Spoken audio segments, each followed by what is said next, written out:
లో ఆ దారిలో ఒక చిన్న అబ్బాయి వెళుతున్నాడు. ఆ అబ్బాయి పేరు చింటూ.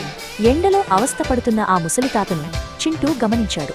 తాత ముఖంలో ఉన్న అలసటను చూసి చింటూ మనస్సు కరిగిపోయింది. చింటూ వెంటనే తన ఇంటికి పరిగెత్తి వెళ్లి చల్లని నీటి కూజాను తీసుకువచ్చాడు. తాతకు ఆ నీటిని తాగించాడు. నీరు తాగిన తర్వాత ఆ తాత ప్రాణం లేచి వచ్చినట్లు అయింది.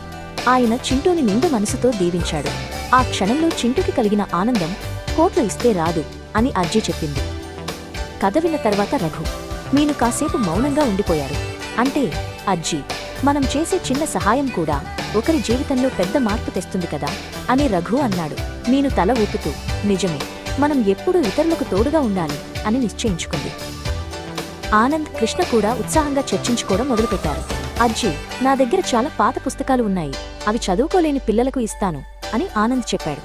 కృష్ణ తన వంతుగా, నేను రోజూ మన తోటలోని మొక్కలకు నీరు పోస్తాను అని అన్నాడు. అజ్జి ఆనందంతో ఆనంద్ తల నిమిరింది.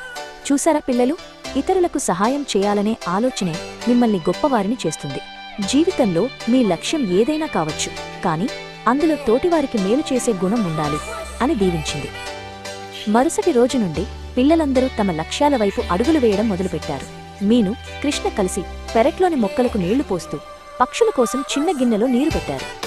అజ్జి తన మనవళ్లలోని మార్పును చూసి ఎంతో గర్వపడింది.